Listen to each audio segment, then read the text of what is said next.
Hello and welcome to Lib and Let Die with me, Mark Oaten, and is that Me, David Lembit Öpik. Somebody in a jungle or something? No, Where on earth are you now, Lembit? none of your business. Come Why do on, you want? okay, let's have it. I'm going to try and work it out. You're in Kew Gardens, surrounded by loads of children on school trips. No, How many more questions have I got?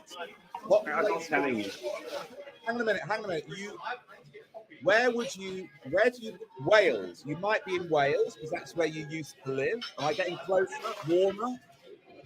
Yes. Okay. This isn't relevant to the show. It doesn't matter where I am. It's not What's the important. joke? Help me with the punchline. It's not punchlines. I'm just somewhere. I Coming don't- back from somewhere. You're coming back. You're in Wales. You've been doing something in Wales. What is going on in politics in Wales? There's elections coming up next year in Wales. And you don't want to do with that? Come on, what's going on? There's a by-election going on in Wales. Of course. A by-election. It's today. Well, there's been a by-election going on. Okay, and what were you doing? Hanging Why around. are you being so coy?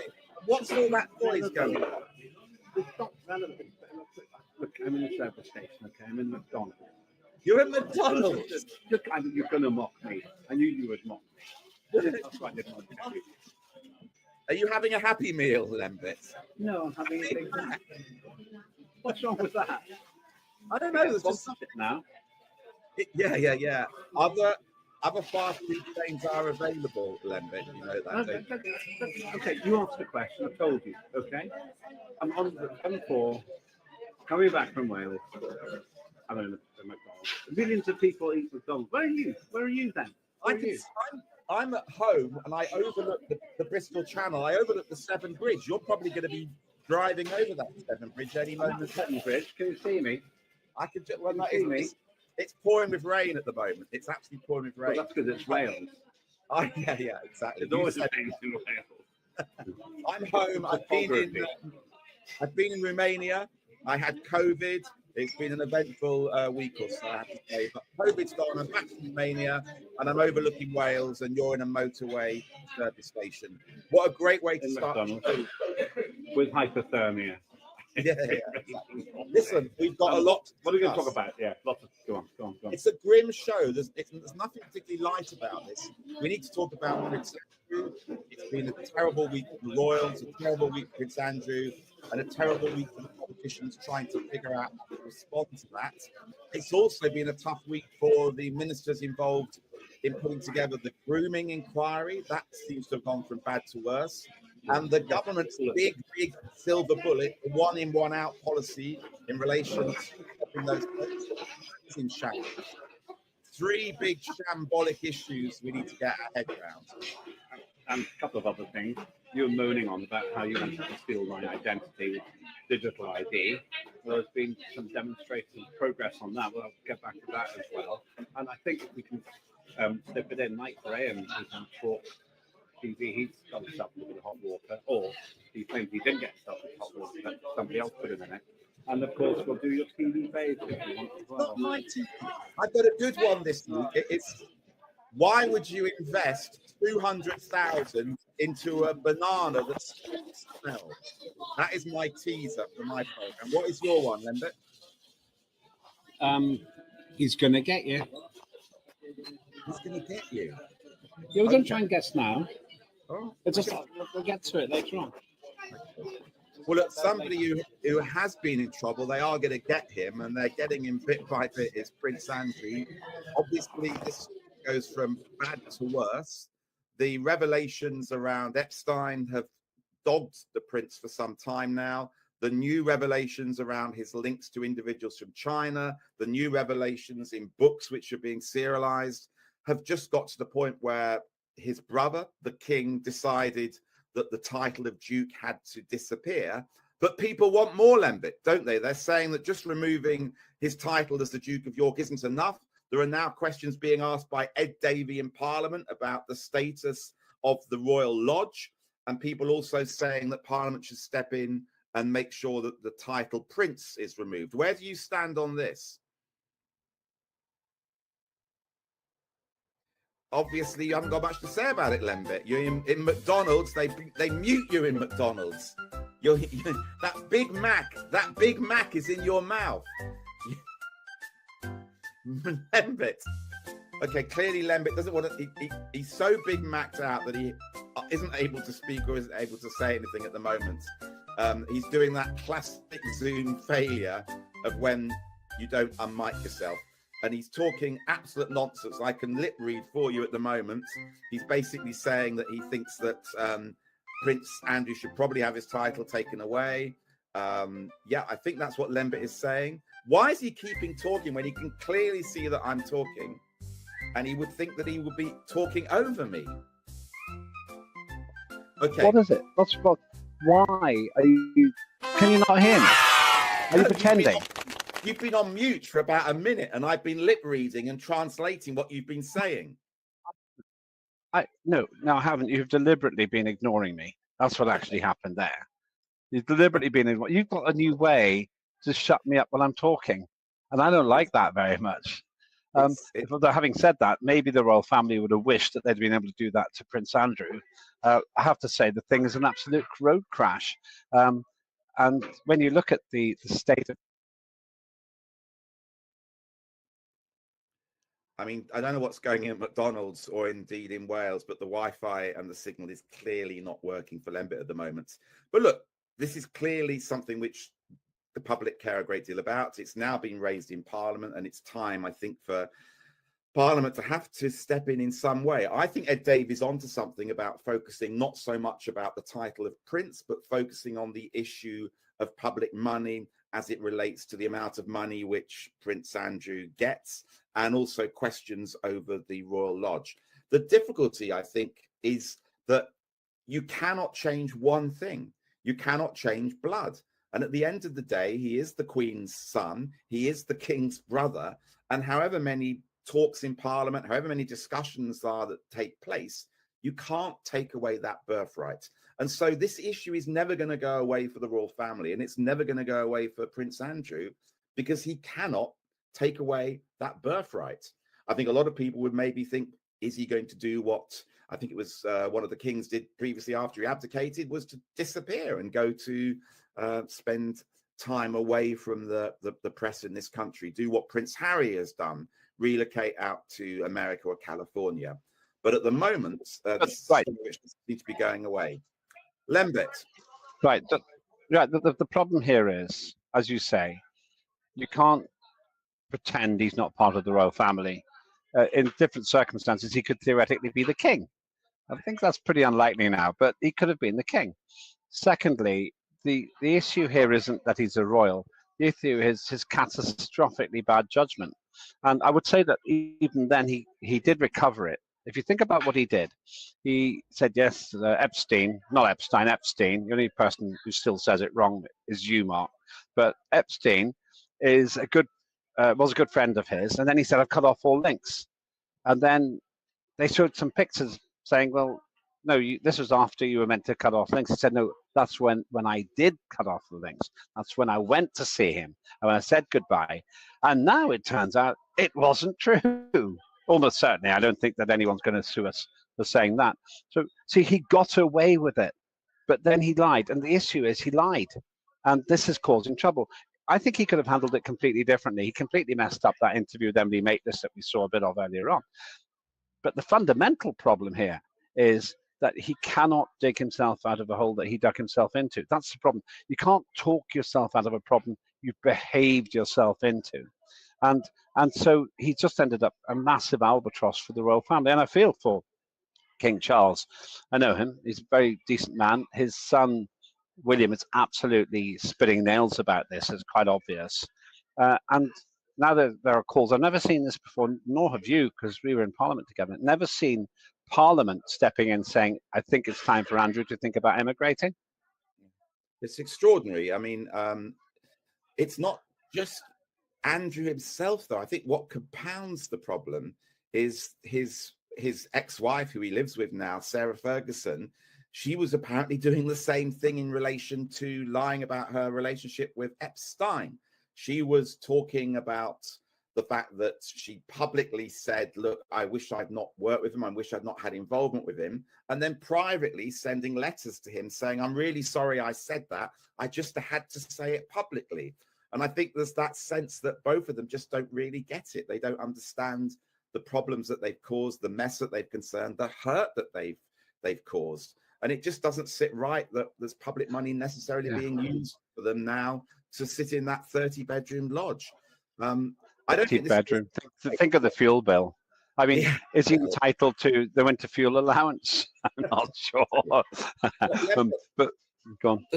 There's one thing I want to say, which is I think is fascinating, is there's Peter Mandelson also connected in this. Now, who's the person we haven't heard from for a month since he was sacked as the UK ambassador in Washington? Mandelson has been uncharacteristically quiet. And I think that this is a story which is also going to flare up at some point. It does seem to me also when the full papers, the Epstein papers are released and looked over by Congress in America next year, even more names are going to come out. Mandelson, Andrew, Donald Trump. This is going to keep giving and giving. Yeah, okay, you say that. There's no doubt that Mandelson was big friends with Epstein, a little bit like Andrew. Epstein must have been a tremendously charismatic person to have all of these people supporting him, money. Being so positive. He had money. I don't know. I never met him. Well, no, it's got to be more than that. It couldn't have just been money. Why would such a wide range of people, such a big list of people, have fallen into his thrall? And isn't the other interesting thing, you made an assumption there. You said that when the papers are released, will they be? Because Donald Trump promised to release all of the papers, and he hasn't. He's kept most of his other promises, whether you like them or not, or at least he's tried to. But on this one, something about the current American administration has stopped him from releasing, this could be the wrong figure, 33,000 documents. Everybody wants to see them, perhaps apart from the people who have actually been in them. So question for you then, returning back to Prince Andrew, and perhaps by the time people watch this or watch the archive copy of this program, they will know. Do you think there's any way that Prince Andrew can hold on to that house, and any way that he can hold on to his close association in public release with the royal family? I answer the question this way. Why would you want to? Why would you want to continue to be the public enemy number one? Why would you want to live in that mansion in Windsor where, frankly, you're captured in this bubble and you can't go out? And every time you go out on your horse, all the paparazzi take pictures of you. I would have thought the best thing to do, and it's easy to offer advice to people in these circumstances when you're not in it, disappear, go away, leave this country, rebuild your life, try and find some happiness, try and do some good away from the public light. But being in Windsor, it's too close. It's far too close for him to rebuild his life in any way. Okay, well, this one we won't fix on this program, but perhaps you and I can both give a piece of advice were Andrew to listen to us. And I'll start. I would tell Andrew, you've just got to cut your losses because you're dragging down incidentally the royal family. I don't think he's really doing actual damage to King Charles, but incidentally he's causing trouble because he's taking away from all the things King Charles is doing. In fact, it was a sad coincidence that just as King Charles was preparing to go to meet the Pope in Rome, a very pious thing to do, the Andrew story was just making the headlines. So I'd simply say to King Charles, Charles, brother, what do you want me to do? And just follow those instructions. What about you? What would you say? I agree. Look, you're still in your early 60s. You're still, as far as we know, fit and healthy. You've still got 30, 40 years left.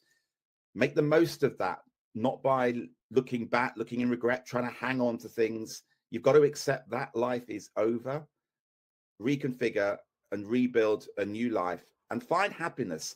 And also think about your two daughters, because every time your name is in the press, it must be hurting them as well. So I think for all sorts of reasons, it's time to try and find a way forward and move on and accept what you've done wrong. I think that talking about ruined lives, the other thing that has really incensed me recently is the total Labour government mishandling of the grooming gangs. Let's call them for what they are, the rape gangs. And the government has just mired itself in this pointless own goal, I would argue, by saying, oh, we didn't want to have an inquiry, we didn't want to have an inquiry. Now we will have an inquiry. But actually, it'll be an inquiry about abuse generally against women and girls. Everything they're doing seems to be making it look like they're trying to wriggle out of this incredibly awkward situation. And that's causing people to think, why is Labour so scared of lifting the lid on what's been going on for decades? And I don't like that. And I think it's doing them tremendous damage. Yeah, look, it's been badly handled. Ironically enough, I actually like Jess Phillips. I think she's a feisty minister. She passionately believes in things. And I don't think for a minute she herself is trying to do anything to cover this up. I think she's angry and wants to get to the bottom of it. What I don't understand is why they haven't been able to find somebody to chair this inquiry. Actually, they have found people, but those who were victims themselves have said they don't have trust, for example, in a former social worker or somebody who used to be in the police force. These are obvious own goals that the government have committed. Whatever the qualities of those individuals who could have perhaps chaired it very well, and I hear that the police officer was somebody who actually resigned from the police force 15 years ago because he wasn't happy about how the police handled these issues. But nevertheless, you have to be sensitive. And it was never going to work with somebody who the victims saw as part of the establishment. And that's why now to quickly find somebody who can gain trust on all sides and get on with this inquiry. I think the fatal moment for her credibility, these are interesting pictures, by the way, the fatal moment for Jess Phillips' credibility is when she lost it in the House of Commons. She looked like a child. When I think Lee Anderson, the Reform UK Member of Parliament, challenged her, and she just became a petulant teenager. But the worst thing of all is that the rape victims have resigned. That's the only power they've got. They say we have no faith in Jess Phillips. And they feel that she called them liars, that they were wrong. You can't do that to people whose lives have been ruined by rape. And this is just a classic own goal of this absolutely accident-prone government. Jess Phillips just isn't the right person for that job. And perhaps for those, once again, looking at this in the archive, will see that she's resigned. I'll be very surprised if she can restore any credibility with a lot of those rape victims. What would you do if you were the Prime Minister and you had to choose someone from the Labour Party? You can't choose your mates. You can't say, oh, Nick Clegg would do better. Somebody in the Labour Party who could actually take this over. Who would you put in the place? Well, I don't think that that's the question, Lembit. That you don't have to have a Labour politician to get involved in this issue. You need to get it out of politics. You need to get it into an independent sphere, and you need to have somebody who's got empathy and experience. I don't like the idea, particularly of judge-led inquiries, although I note that that's what the victims are asking for. I find that they tend to be quite stuffy. I also find that most of these inquiries led in that way drag on for 2 or 3 years. They come up with 52 recommendations, and then absolutely bugger all is done from those recommendations. So from my perspective, I would like somebody independent, not judicial, a go-getter, somebody who can look at this quickly, establish the facts, and come up with quick, fast recommendations rather than a traditional old-style inquiry which drags on for years, costs lots of money, and just results in bureaucracy. Actually, I think you're right. And for that reason, my feeling is the best person is probably an unknown, not a celebrity, not a famous person, perhaps an ex-politician or an ex-MP, somebody who did well in politics in the past but has no stake in the game now. Somebody like Paddy Ashton would have been pretty good at this, I think, because he was trusted by everybody. So whoever it is, it cannot be. You're absolutely right. I realize this now. It cannot be somebody who's mired in the politics of today when we've got a beleaguered government who's terrified of losing votes and an opposition all too happy to make hay. Keir Starmer has been taking hit after hit after hit on this subject. The obvious accusation, let me put it on the table, is Labour won't look into because they're scared of losing their block vote from ethnic communities who don't want this to be investigated. Now, whether that's right or wrong, we need to know the truth. And no one trusts Labour to get to the truth because there's too much vested interest, Mark. Exactly. And look, there's another issue where nobody trusts Labour to get to the bottom of the small boats issue. We've talked many times about the failed attempts. The government then came up with this latest one, which was the 1 in, 1 out policy. And what has resulted? Yeah, well, one did go out, but the same person 3 weeks later came back in again. Then the government said, well, of course, we never said this was a silver bullet to the problem. Too right, it wasn't. The bullet that needs to be fired, frankly, is by the French, and it needs to be into one of these dinghies before they take off. This is shambolic. It goes from bad to worst, and it's quite clear that the French have no intention of taking this 1 in, 1 out seriously. It actually doesn't act as a deterrent. We've not seen any decline in the numbers coming through since the government put that policy in place. And I've said it time and time again, we need to look at a more militaristic Navy solution to this to stop these boats from being allowed to get into the sea in the first place. And I don't care if people say, oh, you can't do that, the French won't play ball. We have to do something to get credibility back to our border control. And that's not some reform, right-wing crazy comment. It's normal common sense to say that we should be able to protect our borders. And this, frankly, winds me up no end because it's shambolic in the way we've been doing it so far. You leave reform out of this. The one party that said, no ifs, no buts, you come in here illegally, you're never get asylum in Britain. But okay, leave that aside. I declare an interest in that at the moment. But I would say the biggest irony of all is the mathematical nonsensicalness of having the 1 in, 1 out policy. Think about it this way. If 10,000 boat people came in a week, we'd send them all back to France, but then we'd take a different 10,000 into the UK, asylum seekers. So if 1 million people somehow got across into the UK illegally, we'd send them back, but then we'd replace them with another 1 million people. This means that Keir Starmer has given away the entire policy of migration to illegal drugs traffickers and illegal people traffickers, illegal traffickers of anything that involves people coming into this country. That's just insane. It is insane. And what also winds me up, frankly, is that I think it's a week ago, new rules came in place for tourists and business people like me. When we're traveling into the EU, we're now going to have our fingerprints taken, our biometrics taken under these new EU travel arrangements because we're no longer in the EU. So it seems to me that if you're a decent, honest, hardworking person, a tourist going on that holiday, you're now going to spend 3-4 hours stuck at Faro Airport, having all of these biometrics taken, being frisked, all your luggage gone through.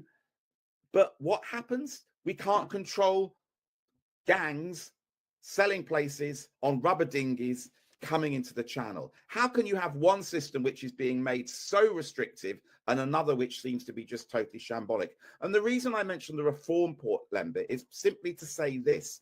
It is a failure of the Liberals and the left to discuss this issue and to say that they're angry with it as well, that has allowed reform to take all the running on this. I see no inconsistency with me being a liberal person who's passionate about wanting to give genuine asylum, but at the same time being horrified at what's happening with these small boats. I don't see why liberals should not be allowed to talk about these issues as well. Well, I don't know. You're preaching to the wrong person here. I don't know either. But let's put it this way. Two parties have got this crazy positive attraction to letting migrants in. The Greens, who've more or less said, Jack Belansky, he's gift that keeps on giving, everyone's come in, but they're all welcome, they're all welcome. Okay, I wonder how many of these illegal immigrants are living next to Jack Belansky's house. And the second lot are the Lib Dems, because what you've said is completely illogical. Your party wants to open the borders, get us into something called Schengen. There is no border then, Mark Oaten.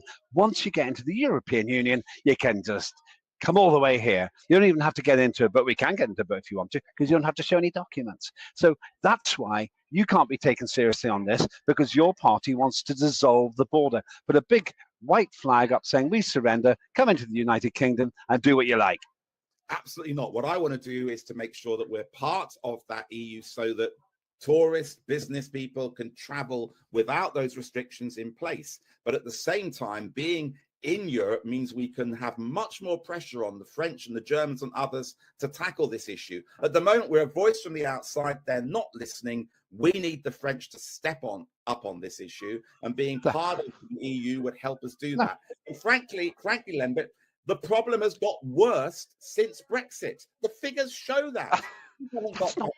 We were promised under Brexit, oh, we'll take our borders back, we'll control. The figures have gone up since then. It's made not a blind bit of difference. Yeah, you're absolutely right. In fact, you're completely right. That's why the Uni Party, Labour, Lib Dem, Tories, are a complete and utter failure, because they didn't deliver Brexit. Completely right. And here's the point. I don't often hear you giving me that old superficial carbohydrate flannel, but you've just done that because you haven't answered the question. If there is no border between France and England, how do you stop them from coming across? Now answer that question. Don't want to hear any of your waffle. Well, because we've got literally, we have a channel. There is a border. It's a channel which can be managed, and it's a channel that means that the border has to go through proper border controls. There is no border, Mark. There is no border. You don't check anything. Just because you're part of the EU doesn't mean to say that you don't have a channel and you don't have a way in which the free movement of individuals doesn't have to be managed. Of course, it has to be managed. Have you ever gone between two European borders? Have you gone across any European borders recently? Of course you have. You know what you're saying is nonsense. You go from Germany to France, or you go through across and there is no check. You don't have any check at all. And this is the problem, fundamental flaw in what you're saying. Before we left the EU, yeah, we had controls in place. They were there. What are you saying? Just because we joined the EU, all of those controls disappear? They were there before. If we go back into the EU, we can negotiate exactly what controls we want in place for our borders. This is absolutely nonsense to suggest that there'll be no borders at all just because you go back into the EU. Brexit has not... You want to join? Your party wants to join Schengen. This Schengen thing means there are no borders. Oh, are you telling me that the Dems don't want to go into the Schengen thing? They don't want to go into the borderless thing? That's just not true. Just wise up here. Come on. Who are you kidding? Right. We need to calm down. We need to take an advert break, and we need to come back and discuss other people who are making controversial statements. Let's take a break now, Lembit, before I get really wound up by you. Hi, I'm Lembit Öpik, head of Unprecedented TV, and also presenter of Lembit Öpik Live 5 days a week from Monday to Friday, where we find the facts, kill the spin, and tell it like it is about the stories making the headlines all around the world. Our mission is to give you the facts and our views and help you decide for yourself what you think about the pressing matters of the day. And that's not all. If you subscribe to Unprecedented TV on our YouTube channel, you'll find a great selection of fantastic presenters producing interesting shows all through the week. I hope you will join us and myself on Monday to Friday at Lembit Öpik Live. Our aim is not to beat the mainstream media, it's to be the mainstream media and return free speech to the airwaves. Thanks very much for watching this. Please watch our shows. I'm Lembit Öpik. This is Unprecedented TV. We'll see you soon. Just when I wanted to break, Do you like it? Just when I wanted to break the bloody advert is Lembit. Do you like it? Do you like it? I think it's. I might even tune in. But somebody who we will not be able to be tuning into is a Talk Sport broadcaster who I gather has been taken off air, Lembit. Yeah, this is a tricky one. Mike Graham, who I know pretty well, he made an apology for somebody else putting something absolutely crazy onto his social media. He said things which I won't repeat, but they were pretty hard-hitting comments about people who you might say are not Anglo-Saxon. And he put something out of denial, saying somebody hacked into his system. At time of us broadcasting recording this, he's been suspended. I don't know what the truth is here, but one interesting thing Mike Graham has done is say that these comments are appalling, unconscionable, totally unacceptable. So if he did do them, he's caused himself a huge problem. If he didn't do them, I think it's pretty important he shows how it happened. And as I say, I know him quite well. He's a reasonably good friend. And I'm not going to judge him by media, but this is a huge problem for him. The question is what he said so bad that he should be suspended or not? I think there's two questions here, Lembit. First of all, you know, how in this world of AI technology are we going to handle this in the future going forward? Because for sure, there are going to be individuals who are going to have their quotes copied, they're going to have them made up, they're going to have their voice put in place. And increasingly, this is going to be a problem for celebrities and broadcasters who are going to go around and claim, look, this just wasn't me.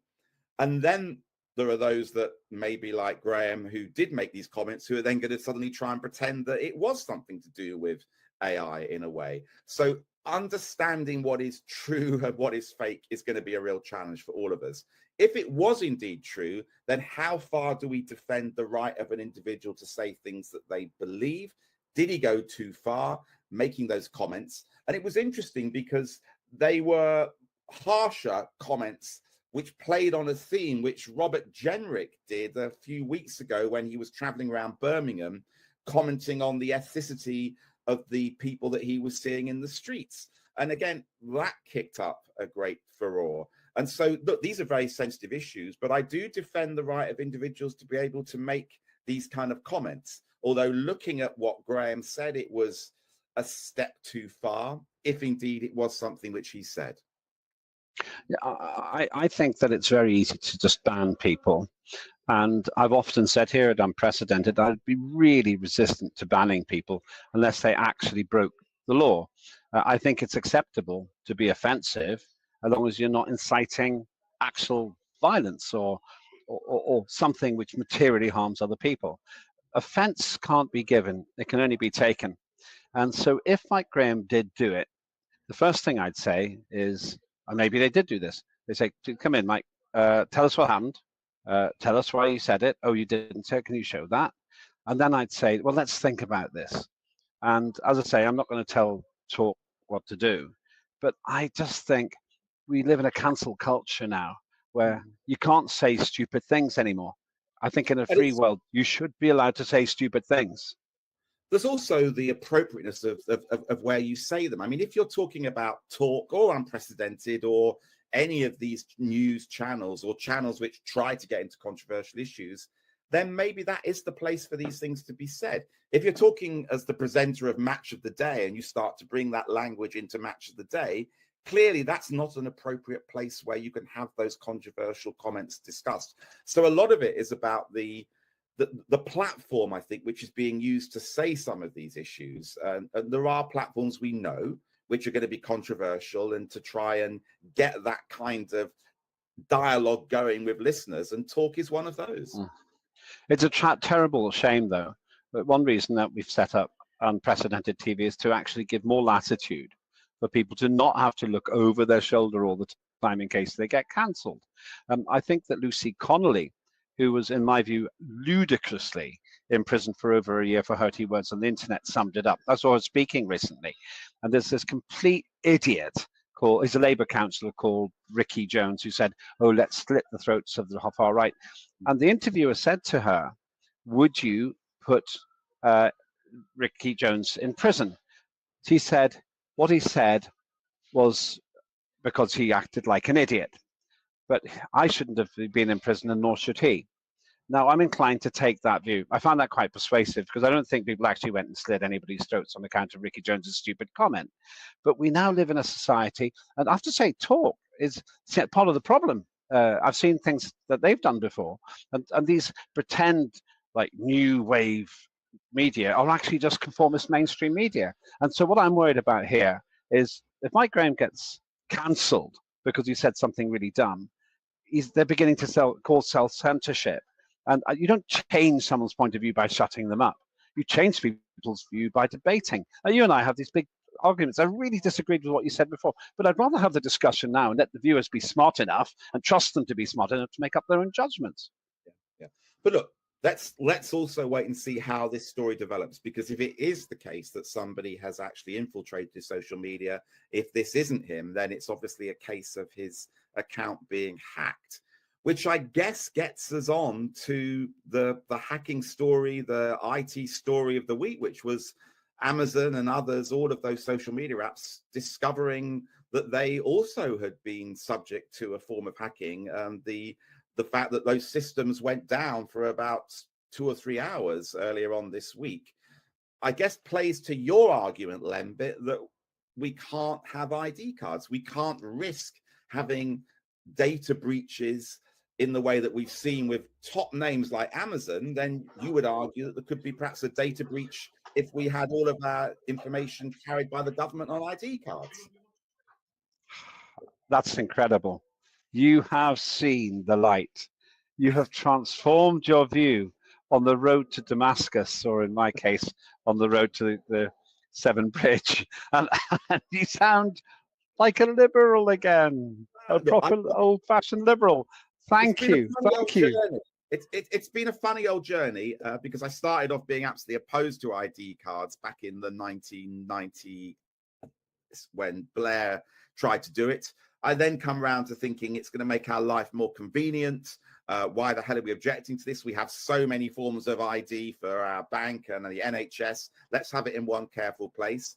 And then I'm twitching a little bit now because there's so much cybersecurity issues at the moment that, yes, I am getting a little bit more nervous. I'm not changed my mind completely yet, but as the facts change, then I'm prepared to also reconsider. Well, this picture here on the screen, Amazon apologized to customers impacted by huge AWS outages. You'd expect Amazon to be super secure. They're dealing with hundreds of billions of pounds worth of money. If they can't do it, well, let's cast our mind across to Westminster, where Keir Starmer and political giants like David Lammy are in charge. Rachel Reeves, who can't do something. I don't trust those people 1 ounce with my data. If Amazon can't look after it, this government definitely can't. And so I agree with you. And also, incidentally, I went on a demo recently about ID, digital ID, and I found myself very much agreeing with the people who were on that demonstration. And I thought it was really good to see thousands of people, there weren't millions, but thousands of people on that demonstration, including Piers Corbyn, actually. He's a very effective communicator. It's I need more evidence now. I'm shifting my opinion back and forth on it. I'm not entirely convinced yet, Lembit, but as the weeks go on, keep probing me on this issue and we will see where I end up, okay? That's David Icke in the middle there, by the way. And is he back? Yeah. He's still never gone away.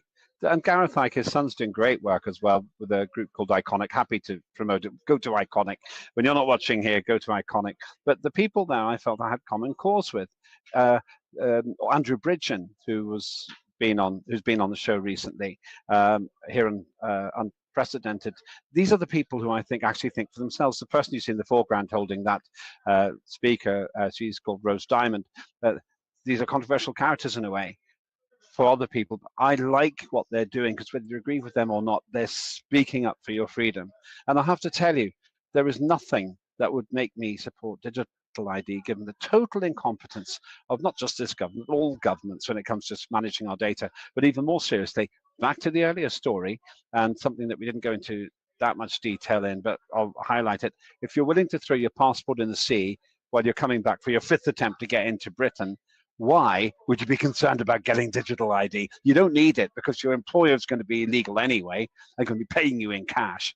The only people who suffer in all this situation are law-abiding citizens who get the ID and then they get hacked or they get controlled. But you go and try and buy your 3rd steak of the week and they say, our digital information tells us that you've had 2 steaks already and you can't do it. Or you try to travel more than 15 minutes from where you live. Say, I'm afraid you're not allowed to do that because of the climate emergency hoax.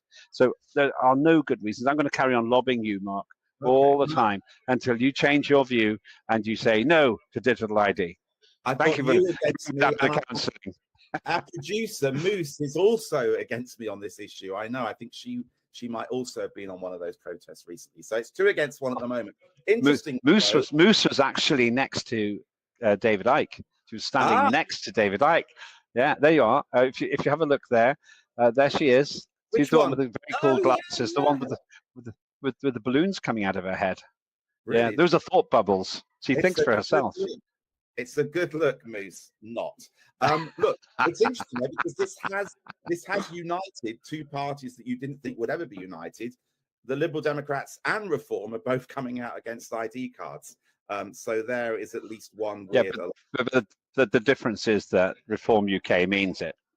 The difference is that the Lib Dems have 72 MPs, actually. Anyway, it's time for my favourite part of the whole program. Before you go, there's Moose. There's a close up of Moose smiling at David Icke.